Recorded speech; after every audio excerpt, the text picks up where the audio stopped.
Pemerintah Provinsi DKI Jakarta mengizinkan seluruh moda transportasi umum mengangkut penumpang dengan kapasitas 100%. Kebijakan itu menyusul status Jakarta yang sudah turun menjadi pemberlakuan pembatasan kegiatan masyarakat atau PPKM level 2. Aturan tertuang dalam Surat Keputusan Kepala Dishub nomor 441 tahun 2021 tentang petunjuk teknis pembatasan kapasitas angkut dan waktu operasional sarana transportasi pada masa PPKM level 2 COVID-19. Dishub DKI mewajibkan semua penumpang transportasi umum sudah divaksin COVID-19. Itu harus dibuktikan melalui sertifikat vaksin. Aturan ini dikecualikan bagi warga yang masih dalam masa tenggang 3 bulan usai terkonfirmasi positif COVID-19 dengan bukti hasil laboratorium. Dishub DKI juga masih membatasi jam operasional transportasi umum. Meski tak ada lagi pembatasan kapasitas, para penumpang kendaraan umum tetap harus menerapkan protokol kesehatan yang ketat. Dan setelah 100% beroperasi normal angkut penumpang, protokol kesehatan ketat tetap harus dilakukan untuk menghindari penularan COVID-19.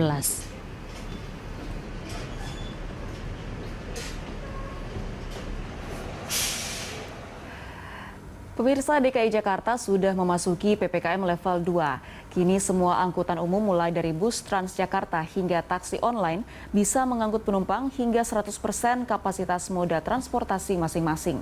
Lalu apakah sudah tepat melakukan pelonggaran transportasi publik ini? Untuk membahasnya telah bergabung bersama kami epidemiolog Universitas Airlangga Windu Purnomo serta pengamat transportasi Joko Setiowarno. Selamat siang Pak Joko, Pak Windu. Selamat siang, Mbak Anggita. Kabar baik ya, Bapak-Bapak? Selamat siang, Pak Joko. Siang, Pak Windu, Pak Gita. Ye, terbaik, alhamdulillah, sehat. Alhamdulillah. Nah, saya ingin tanya ke Pak Joko terlebih dahulu. Pak Joko, ini di Jakarta sudah memberlakukan PPKM level 2 dan juga mobilitas masyarakat sudah semakin meningkat. Bisa dilihat dari banyak kantor yang sudah meningkatkan persentase karyawannya melakukan work from office, lalu juga anak sekolah sudah melakukan PTM yang artinya transportasi umum ini akan lebih terisi dibandingkan pada PPKM level sebelumnya. Ini sebenarnya seperti apa kesiapan transportasi umum untuk mengangkut 100% kapasitas penumpang? Yang kami ketahui kalau itu memang transportasi umumnya berbadan hukum seperti KRL, umpamanya Transjakarta atau sejenisnya ya, LRT Jakarta, ada MRT, mereka tentunya perusahaan-perusahaan seperti itu akan taat pada aturan yang ada dan itu akan mudah dikontrol ya. Cuman kalau itu angkutan-angkutan umum yang sifatnya pribadi itu agak susah, agak sulit gitu ya. Sama halnya juga ketika angkutan-angkutan taksi, misalnya ada taksi online atau reguler, itu kalau yang reguler atau konvensional disebutkan itu mereka menerapkan aturan yang cukup ketat juga gitu ya. Namun yang online ini yang karena sifatnya mesti berbadan hukum, tapi itu kan banyak perorangannya. Ya. Ini yang sulit untuk dikontrol. Baik, artinya kembali lagi kepada masyarakat jalan pilihannya. Dan pergerakan mobilitas itu kalau di Jabodetabek memang cukup tinggi lah meningkat di KRL karena mereka kaptif ya terhadap penumpang penggunaan KRL. Sementara kami lihat kemarin yang Transjakarta ini namanya belum seramai yang ada. Jadi cenderung kalau itu mungkin pergerakan di kota Jakarta cenderung menggunakan kendaraan pribadi. Baik, transportasi KR menjadi transportasi yang paling banyak digunakan dan paling tinggi mengalami peningkatan ketika angkutan ini sudah mengangkut 100% kapasitas penumpang. Saya ingin tanya ke Pak Windu. Pak Windu, ini apakah kebijakan melonggarkan penggunaan transportasi publik sudah tepat dilakukan saat ini? Ya, jadi kan memang kalau kita lihat kondisi epidemiologi ya, kalau kita melihat dari laporan kasus ya, laporan positivity rate misalnya, memang kan sebagian besar daerah-daerah kabupaten kota di Indonesia ya, terutama Jawa dan Bali itu sudah menurun, membaik ya, membaik. Levelnya bahkan banyak daerah yang sudah level 1 ya, misalnya ya belum banyak betul sebetulnya, tapi misalnya kota Surabaya ya itu sudah level 1. Ada beberapa kota kabupaten di Jawa Timur sudah level 1, Jawa Tengah juga ada beberapa yang sudah level 1. Tetapi DKI memang level 2. Meskipun secara provinsi dia level 1, tetapi untuk kota administratifnya itu yang Jakarta Pusat, Jakarta Barat dan lainnya masih level 2. Okay? Dan di dalam Inmendagri memang di dalam Inmendagri yang terakhir memang level 2 ya, ke bawah level 2 dan 1 sudah boleh mengaktifkan transportasi umumnya dengan kapasitas 100%. Nah itu Inmendagri-nya kan memang bunyi begitu ya. Kalau masih level 3 masih 70%. Ya. Nah kalau pesawat malah sudah lama itu 100% malah ya. Jadi itu, tetapi kan prinsipnya begini. Sebetulnya tetap berisiko ya. Jadi ketika COVID belum artinya belum betul-betul masih ada gitu ya, masih ada nih ya, kasus masih ada, memang kasusnya kecil. Tetapi ketika virus masih ada, itu tetap berisiko. Ya, dan kita tahu bahwa peningkatan kasus di pengalaman kita selama ini itu selalu ketika mobilitas meningkat. Ya, karena memang virus dibawa oleh manusia. Nah, jadi risiko untuk meningkat bisa ada ya. Jadi ini sangat potensial.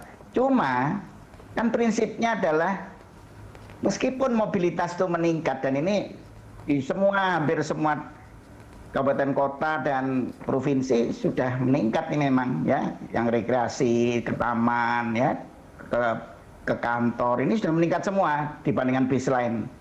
Nah, tetapi apabila yang bermobilitas itu adalah orang-orang yang satu ya, aman dalam arti dia tidak potensial menular.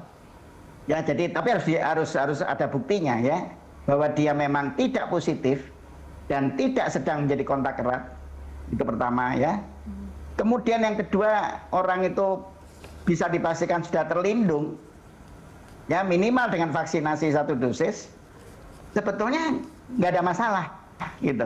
Artinya risiko kecil. Ya, tetapi harus dipastikan ya bahwa yang bermobilitas itu, yang berada di transportasi umum dan sebagainya adalah orang-orang yang semacam itu. Ya. Nah, kita sudah punya alat deteksi untuk itu. Yaitu apa? Alat penapisnya Peduli Lindungi. Nah, jadi kalau memang kita sudah betul-betul mengaktifkan transportasi umum sampai dengan kapasitas 100%, maka Peduli Lindungi itu mutlak ya harus digunakan, dan bukan hanya formalitas loh ya, karena banyak Peduli Lindungi hanya formalitas. Betul. Ya asal memindai tetapi tidak dilihat apa betul itu memang tidak hitam, tidak merah. Jadi betul-betul harus dilakukan. Jadi semua moda transportasi umum itu ya di setiap tempat-tempat pemberangkatannya, atau mungkin QR code itu juga dilakukan ditaruh di dalam kendaraan ya. Nanti ada petugas, setiap petugas harus ada di setiap kendaraan itu melihat betul nggak bahwa seorang penumpang itu memang layak masuk ke sana. Baik. Ya, yaitu tidak hitam, tidak merah. Betul. Dan itu harus dilakukan gitu ya. Sekarang masih belum kan? Ya. Masih belum di transportasi umum itu Peduli Lindungi belum diterapkan di sana. Ya. Kecuali di pesawat, kereta api sudah, tetapi yang di misalnya bus umum ya, atau di angkot. Nah, itu kan belum. Nah, itu harusnya ya pemerintah daerah ya itu menggunakan itu, dan itu harus tentu harusnya di Inmendagri ya. Nanti kalau memang belum ada, karena saya belum lihat itu di transportasi umum itu harus menggunakan QR code dari Peduli Lindungi. Baik, sudah seharusnya itu yang harus diterapkan sehingga betul-betul aman. Itu Mbak. Efektivitas dari penggunaan aplikasi Peduli Lindungi ini betul-betul harus dimaksimalkan ya Pak, jika memang mau mengangkut penumpang sebanyak 100% di transportasi umum. Kita akan lanjut membahasnya usai jeda. Pemirsa jangan kemana-mana, Lunch Talk akan segera kembali.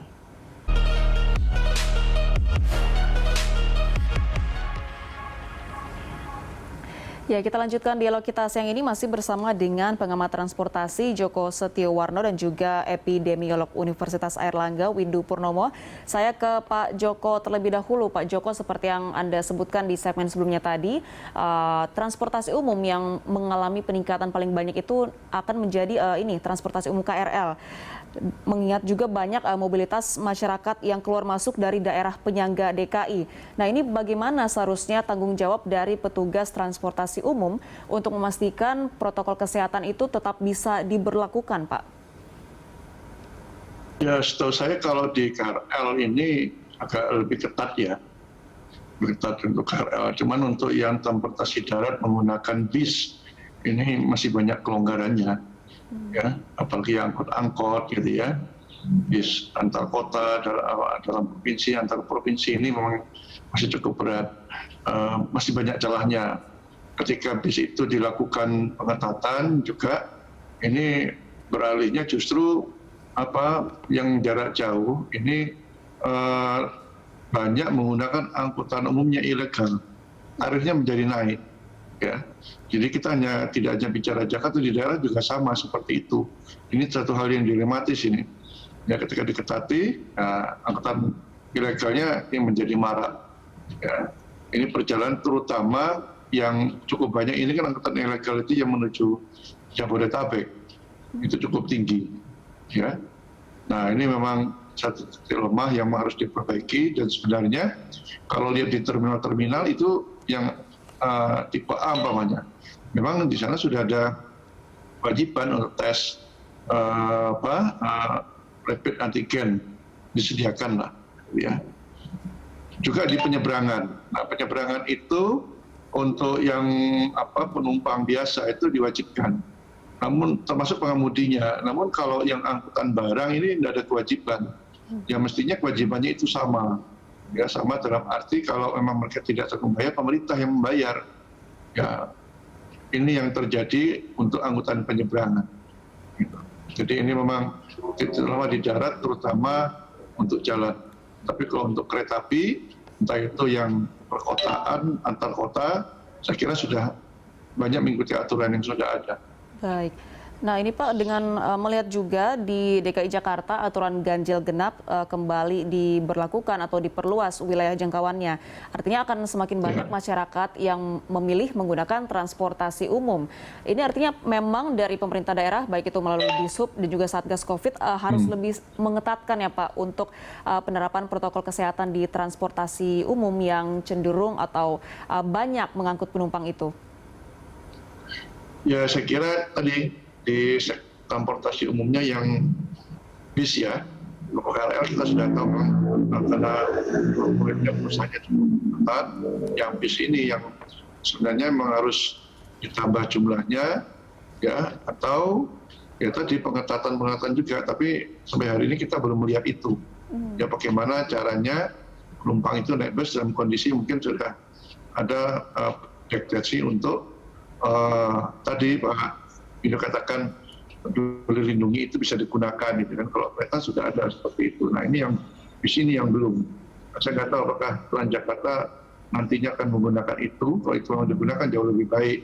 Ya, di sisi lain memang harus menambah jumlah armadanya juga, gitu ya. Tidak hanya sekarang jumlahnya pada jam tertentu, jam sibuk itu harus ditambah. Baik. Saya mau tanya ke Pak Windu. Pak Windu, ini seperti yang dikatakan oleh Pak Joko tadi terkait dengan pengawasan pemberlakuan protokol kesehatan di transportasi umum seperti bus ini masih kurang, dan juga Anda sempat sebutkan tadi aplikasi Peduli Lindungi yang berfungsi untuk memastikan bahwa penumpang ini tidak positif dan juga terlindungi kurang efektif dimaksimalkan oleh petugas transportasi umum ketika akan mengecek para penumpangnya. Nah, ini ditambah dengan pelonggaran transportasi publik dan juga banyaknya mobilitas masyarakat yang keluar masuk daerah penyangga DKI, artinya tetap ada potensi penularan dari DKI ke luar daerah. Seperti itu ya Pak, atau bagaimana? Betul. Karena begini ya, DKI ini kan salah satu dari sekian daerah, kabupaten kota yang masuk dalam wilayah aglomerasi ya. Jadi misalnya Jabodetabek. karena pusat aktivitas itu ada di DKI, di Jakarta, perkantoran di sana. Jadi banyak orang yang tinggalnya di luar Jakarta, ya itu bekerjanya di DKI. Demikian pula rekreasinya juga di DKI, nonton filmnya mungkin juga di DKI, nonton bioskop, berbelanja macam-macam ya. Jadi sehingga apa? Kalau sebetulnya kan gini prinsipnya, DKI itu sebetulnya relatif aman ya dalam hal apa namanya kondisi COVID-nya sendiri, vaksinasinya juga tinggi ya. Tetapi kan kita tahu bahwa DKI kan tidak bisa kemudian membentengi diri, membuat parit sehingga orang luar tidak bisa masuk, orang DKI tidak bisa keluar, kan tidak mungkin ya. Sebetulnya kalau bisa membuat parit begitu relatif aman, tapi kan tidak mungkin kan ya, karena mobilitas antar daerah di aglomerasi itu kan luar biasa tinggi, cair, sangat cair. Nah karena itu selama daerah lain itu masih tidak aman ya, kan di luar daerah, di luar DKI sendiri itu kan misalnya vaksinasi masih rendah ya kan, jadi artinya cakupan vaksinasi dosis 1-2-nya aja rendah ya, tidak setinggi di DKI yang sudah luar biasa bagus gitu. Jadi artinya selama di luar daerah itu tidak aman, DKI sebetulnya tidak aman. Makanya karena itu harus betul-betul DKI ini ya, kalau kita bicara DKI ini ya, konteksnya DKI betul-betul harus bisa menjaga agar jangan sampai kelunturan gitu kalau dalam bahasa Jawanya itu ya. Jadi artinya katakanlah DKI ini sudah itu kain putih ya, jangan sampai kelunturan ketika tercampur dengan kain-kain yang berwarna-warni di luar misalnya. Karena tadi mobilitas yang tinggi tadi. Makanya transportasi umum itu penting. Ya, harus dibuat sistem di mana setiap penumpang yang masuk ke dalam angkutan umum itu memang sudah tertapis bahwa mereka adalah orang-orang yang tidak positif, tidak sedang menjadi kontak erat dan sudah tervaksinasi. Iya. Ya, meskipun mungkin hanya 1 dosis lah ya, misalnya. Nah, itu bisa dibuat, misalnya katakanlah memang tidak mudah ya, karena banyak bis, angkot itu bisa mengambil penumpang di sembarang tempat. Beda dengan misalnya Transjakarta misalnya. Kalau Transjakarta kan selalu harus penumpang itu harus lewat halte-halte khusus kan. Itu bisa, nggak ada alasan untuk tidak bisa menapis penumpang. Ya, karena penumpang memasuki bus harus lewat halte. Betul. Ya, tapi beda dengan angkot yang dia bisa ngambil penumpang di sembarang tempat. Ini yang memang susah gitu, yang angkot, kemudian Metro Mini atau yang lain-lain ya, itu susah. Tetapi kalau Transjakarta, KRL ya, MRT ya, LRT itu bisa semua gitu loh.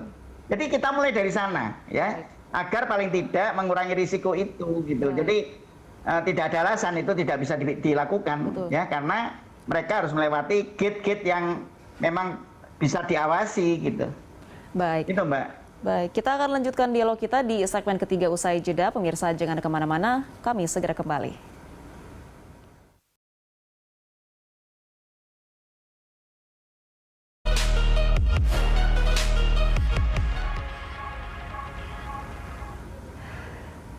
Terima kasih Anda masih bersama kami. Kita sudah memasuki penghujung segmen. Pak Joko dan juga Pak Windu, tadi di segmen-segmen sebelumnya kita sudah membahas beberapa hal yang perlu menjadi perhatian dalam pemberlakuan pelonggaran kapasitas penumpang untuk transportasi umum. Di antaranya adalah menambah jumlah armada, mengingat jam operasional masih dibatasi ini untuk menghindari penumpukan penumpang. Kemudian juga transportasi umum ini operatornya harus memaksimalkan penggunaan aplikasi Peduli Lindungi untuk memastikan penumpang yang akan masuk ke transportasi umum itu aman. Nah, saya persilakan masing-masing Pak Joko dan juga Pak Windu untuk menyampaikan saran ataupun masukan terkait dengan pelonggaran kapasitas penumpang untuk transportasi umum di DKI Jakarta. Silakan Pak Windu terlebih dahulu.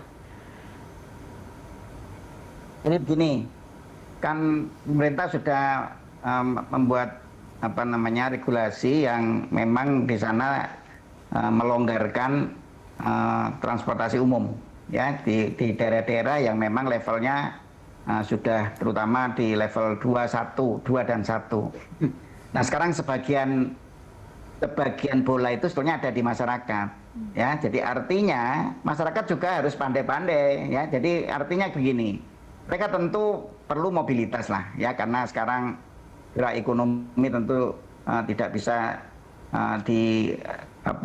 dihambat lagi karena memang kondisi ya sudah membaik kan gitu. Tapi kan tetap kita jaga jangan sampai rebound ya, sudah membaik kemudian naik lagi ya, karena kita sudah punya pengalaman buruk lah, negara lain juga sudah mengalami hal yang sama.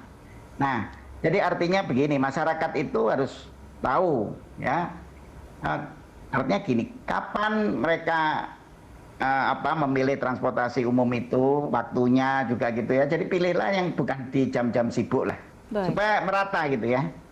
Jadi supaya merata. Kemudian selama di dalam angkutan umum itu ya, jangan berbicara, jangan ngobrol meskipun ketemu teman bersama dengan teman ya, tidak mengobrol, tidak makan minum, karena ketika kita meskipun kita pakai masker ya, masker tetap ya harus dipakai ya, kalau perlu double karena jarak tentu tidak bisa dijaga kalau 100% sudah kapasitasnya sudah dipenuhi begitu ya, maka bisa pakai masker double atau paling tidak kalau satu ya yang betul-betul masker bagus ya, yang 3 lapis itu.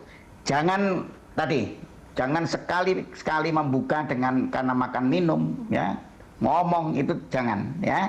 Dan kemudian bawa karena di dalam angkutan umum itu bukan soal orang ketemu orang juga ya, tapi ada benda-benda ya yang juga mungkin tercemar kan gitu ya, benda-benda di sekitarnya. Nggak usah gampang pegang-pegang apa gitu ya, kecuali memang pegangan untuk supaya tidak jatuh ya, tetapi jangan sembarang pegang-pegang ya. Kalau kita baru pegang-pegang bawa sanitizer, kita semprot. Paling tidak kita semua harus menjaga diri lah. Betul. Ya. Kemudian tidak usah membawa orang-orang yang berisiko tinggi. Jadi orang berisiko tinggi tidak usah ikut naik angkot. Ya siapa itu? Lansia atau orang-orang yang merasa punya penyakit penyerta, tidak usah ikut. Anak-anak juga batasi, tidak usah diajak masuk dalam angkot. Baik. Angkut transportasi umum ya, batasi kecuali memang terpaksa, tetapi itu harus hati-hati. Jadi maksudnya gini, kita juga harus masing-masing menjaga diri. Betul. Ya masyarakat, jadi semua mengurangi risiko untuk tidak tertular dan tidak menulari agar kita tetap terjaga, kondisi kita tetap baik ya, tidak rebound karena kesalahan-kesalahan kita, baik yang disengaja maupun yang tanpa sengaja gitu. Baik, nah, saya kira itu yang paling penting. Baik, kembali lagi ke kedisiplinan diri kita ya Pak, untuk tidak lengah ketika menggunakan transportasi umum. Silakan Pak Joko, saran dan juga masukan dari Anda. Ya, saya kira pertama mungkin bagi regulator ya, dan regulator sudah membuat aturan, kemudian operatornya ini. Jadi operator tentunya apa yang sudah dibuat regulator dilakukan. Dan yang paling sederhana sebenarnya bagi bus ini ya, minimal ada pemeriksaan suhu lah kalau dia berangkat dari halte. Memang yang kesulitan adalah kalau yang sifatnya pribadi dari berhenti di halte. Oleh sebab itu yang kedua bagi masyarakat, tentunya kalau dia bepergian menggunakan angkutan umum, pilihlah angkutan umum yang sekiranya itu memang benar dapat menjamin bahwa angkutan digunakannya higienis, sehat. Ya. Kalau memang tidak, ya dalam kondisi terpaksa, ya dia tadi yang disebut Pak Windu, jadi benar-benar ketat lah, ya diikuti, ya sehingga ini ya juga untuk dirinya tidak bisa menularkan atau menular pada orang lain. Tapi sebenarnya di sisi lain juga yang cara-cara atau teknologi yang bisa untuk mengukur suhu dan sebagainya sebenarnya sudah ada. Tahun lalu di Tiongkok juga sudah dilakukan seperti itu. Mungkin kita terlambat antisipasinya untuk yang di darat ini. Ya mudah-mudahan aja bisa meniru yang sudah dilakukan di negara lain, sehingga masyarakat yang menggunakan angkutan umum menjadi lebih nyaman.